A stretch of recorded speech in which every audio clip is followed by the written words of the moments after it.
question yi am na solo capacité de mobilisation tu sais à un moment donné de l'histoire du nit mooy opposition du nit mooy mouvement citoyen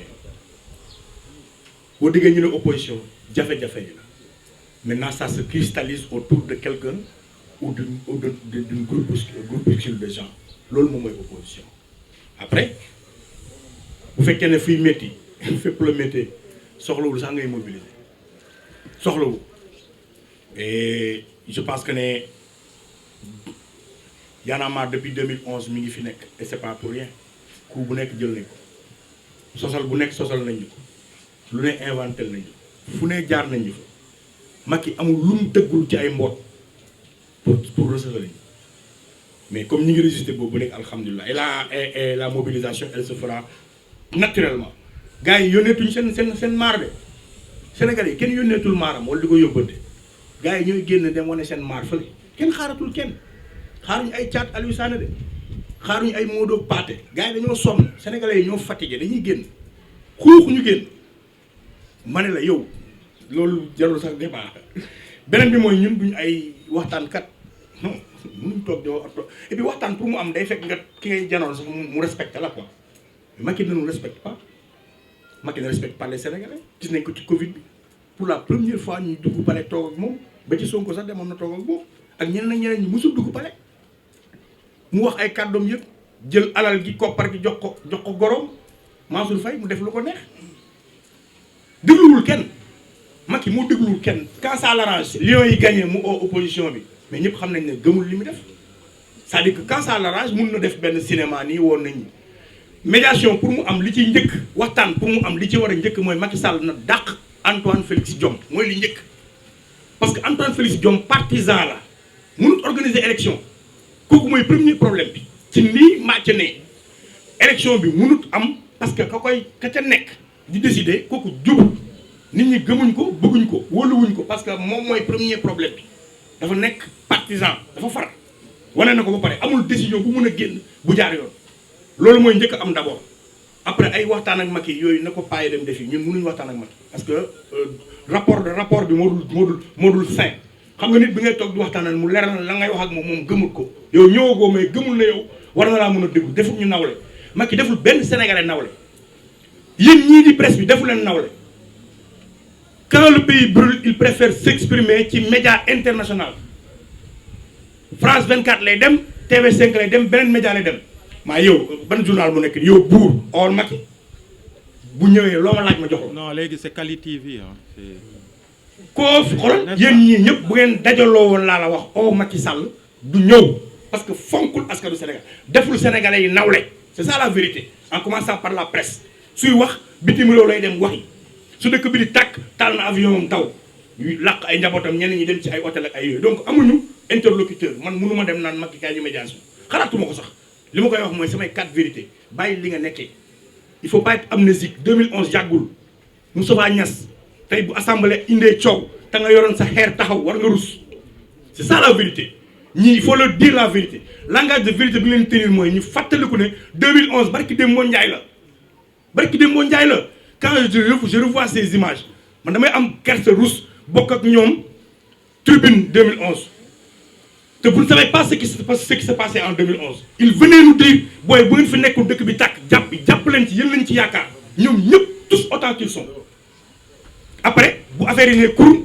ñu daw dugg seen ay oto ànd ak seen ay garde corps bàyyi sénégalais yi nekk tey ñu naan ay booy bu leen génn bu leen nangam ak sàngam parce que xamuñ ñoom fiy métti moo tax et je vous dis une chose ce pays là pour mu stable il faut que Macky lâche du lest il faut que Macky revienne à la réalité il faut que Macky accepte que ne sénégalais yi ragalatuñu ko loolu mooy wax ji xoqatal bi amoon au début état de grâce la woon moom interprétation mooy damaa liggéey sénégalais yi dañ maa ragal damay màtt damay tiitalaate mais yow nit mën na laa napp la 5 ans nga xeex ak moom ba xam ne kii mën la ndekete yow yaa ko mën nga ragalaat ko loolu fu mu am Macky sénégalais yi ragalatuñu la c'est ça le problème c'est que bu fekkee dañu la gëmloo ne la on a peur de toi on n'a pas peur de toi et ton test là pour la dernière fois là pour xool naka nooy defee booy buggee jàllale doo ci excès bu mu may troisième mandat ku xalaatu ko sax c'est-à-dire que Macky lépp lu muy def manœuvre am yëpp dafa clair ci affaire de tiital ak tappalaate ak xooxataate ak nangam loolu moom moo la xam ne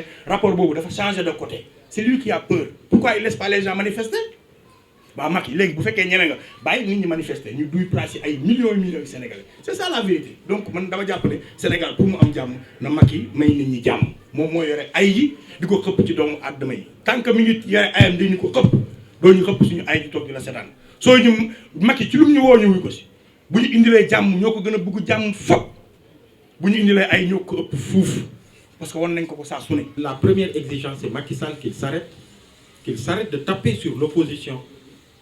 C'est qu'il s'arrête d'utiliser la puissance publique pour réprimer des manifestations pacifiques. Ça, c'est la première chose.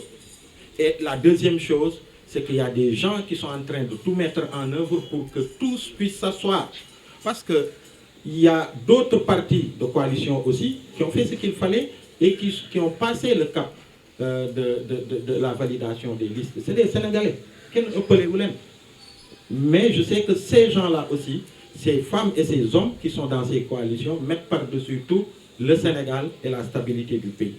Si on part de ça, je pense que Macky Sall, s'il arrête d'abord, il est possible que les gens puissent faire ce qu'il y a à faire pour qu'il y ait de larges concertations et arriver à quelque chose pour pouvoir tenir des élections législatives qui soient crédibles et apaisées. Donc c'est ça notre avis dessus. On ne fait pas de menaces.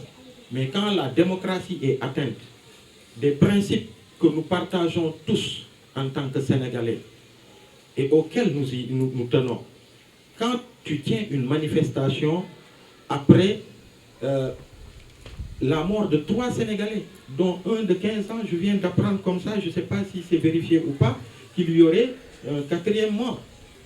On ne peut pas le dire aisément, on ne peut pas le dire avec la joie, on ne peut pas le dire en riant. Il n'y a que ça, l'heure est grave. Et de nos visages, c'est ça qui sort. De ce qu'on dit, c'est ça qui sort. L'heure est grave pour ce pays. Il est l'heure pour Macky Sall de s'arrêter. Et c'est ça. Ça, tu ne peux pas le dire en étant cool.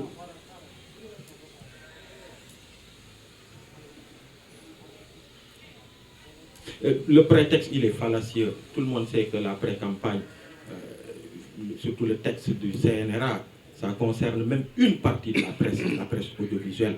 Et c'est ça, c'est fallacieux. C'est vraiment fallacieux. Encore que, si vous voyez bien, il y a eu Askanui actuellement, campagne, ils sont en train de manifester pour protester. En tant qu'observateur, même si on pousse ça plus loin, je pense que l'opposition Yewwi Askan Wi tal nañ leneen lu dul campagne ils protestent donc c'est fallacieux loolu la plupart de ceux qui les observateurs la société civile tous s'accordent à dire que c'est fallacieux. Tu verras aucun Sénégalais sérieux qui puisse te dire que oui, l'arrêté préfectoral, les 2 points sont défendables, que ce soit risque de trouble à l'ordre public et cette question de pré-campagne, c'est fallacieux. Taxawul. La Constitution est au-dessus des arrêtés. Donc, là aussi, quoi. Concert casserole. Pour moi, il faut bien l'accueillir. Concert casserole, il n'y a pas de forme de manifestation plus pacifique. En 2011, on avait appelé à ça, je me rappelle. Et on le fait ailleurs. Type de manifestation pacifique, là, pour moi, ça, c'est un bon signal. C'est un bon signal. Parce que c'est une... tout le monde à la maison. Donc pour moi, c'est une bonne opportunité pour que Macky Sall s'arrête, pour que les autorités s'arrêtent, qu'ils accordent, si le droit de manifestation pacifique est accordé à Yewwi Askan Wi, tel que la Constitution le lui permet, en tant que coalition de l'opposition, il y en a marre, même peut-être pas besoin d'y être. Pour préciser, si le droit de manifestation, le 29, tel que la Constitution le permet à la coalition politique Yewwi Askan Wi, leur est accordé, qu'ils puissent le faire comme le 8, ils l'ont fait, il y en a marre, n'a peut-être pas besoin même d'y être. Parce que tout se passera dans l'état de... Normalement, une opposition politique qui tient une manifestation pour pour s'exprimer. Mais si Macky le refuse, le 29, ce sera désormais l'affaire de tous les Sénégalais. Parce qu'il y en a marre. Il y en a marre, il sera dans ce cas. Pour défendre cette démocratie pour laquelle on s'est levé en 2011, pour défendre les libertés, mais aussi pour défendre tous ces principes auxquels on croit et qui fondent notre lutte et la lutte de beaucoup d'autres dynamiques citoyennes et de la société civile.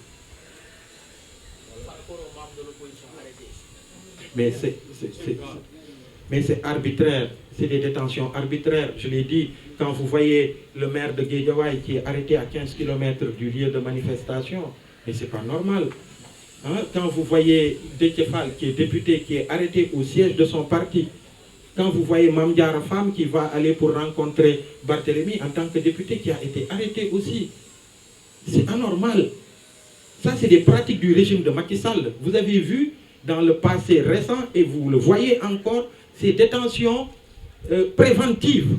C'est-à-dire qu'on t'arrête pour après, une fois qu'on t'amène au frais, pour Senkhel Dal, il voit maintenant pourquoi on t'a arrêté. C'est anormal. C'est anormal, c'est des détentions arbitraires. Ce n'est pas digne de notre démocratie. Si le 23 juin, ou le jour du maire Gadou de Macky Sall, Abdoulaye Wade avait posté des policiers devant chez lui, il n'arriverait pas à l'obélisque. Si le 23 juin, Abdoulaye Wade avait posté des policiers devant le domicile de Macky Sall, il n'aurait pas pu être devant les grilles de l'Assemblée avec celle qui est aujourd'hui notre première dame, Mme Marième Faye Sall. C'est aussi simple que ça. Il faut juste être à la hauteur.